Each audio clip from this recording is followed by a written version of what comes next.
Hero shooters are such a competitive genre. Whether you have something like Overwatch 2 that continues to frustrate, or you have something like Marvel Rivals that is dominating. We're going to look into what Marvel Rivals is doing different, is it still worth playing, and is there another up-and-coming game that could dethrone it? Hero shooters have been on a wild roller coaster ride, but Marvel Rivals had the IP behind it, and the fact that they launched into one of the most competitive genres makes their achievement of this continued success so commendable. So what makes a game like Marvel Rivals get this continued success, whereas a game like on the PlayStation, Concord was dead on arrival? Marvel Rivals hit the market at the perfect time. Overwatch 2 was a great disappointment for the fans, and players were starting to lose their faith in the game after so many promised features were cancelled, like that PvE mode. Even long-term Overwatch fans were looking for a new home, and they found it in Marvel Rivals. This was a perfect match because Marvel Rivals featured familiar mechanics from Overwatch. It just did everything in a Marvel weave, which made it even more attractive for most players. Like in this one, you just have so many familiar characters, whether it be from the comic books, the action movies, or the celebrities associated with each character, like Tony Stark of Iron Man or Benedict Cumberbatch from Doctor Strange. You have fans from so many different genres coming in and supporting this game,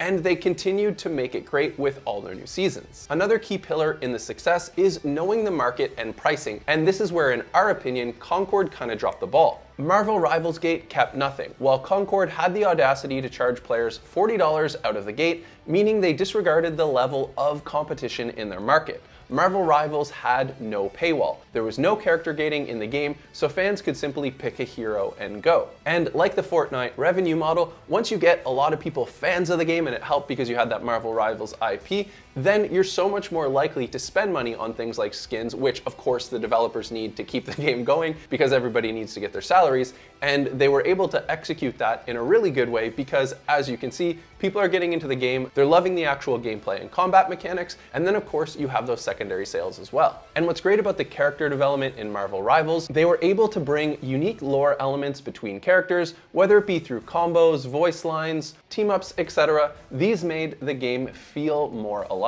People want to be led, I want to be in charge. Win-win.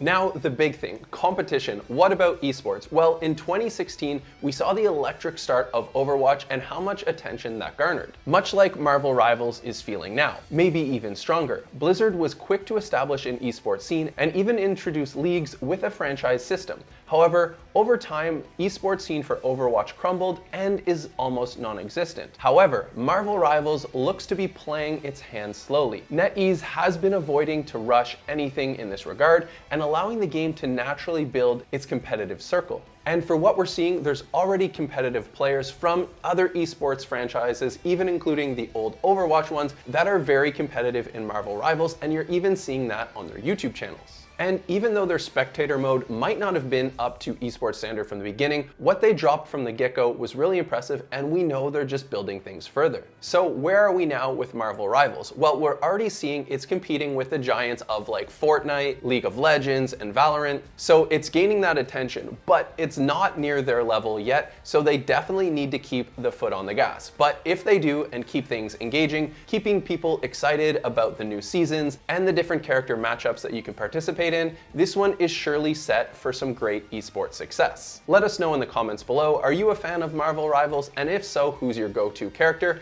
And then if you haven't heard of Funjible Games before, we're an everything platform that has everything to do with gaming, whether you're traditional games, Web3 games, you can head on over to fungible.games. There you'll have an in-depth catalog on discovering new games, user reviews, also breaking news, and project founder interviews, so you can find out everything happening in your favorite games before anybody else.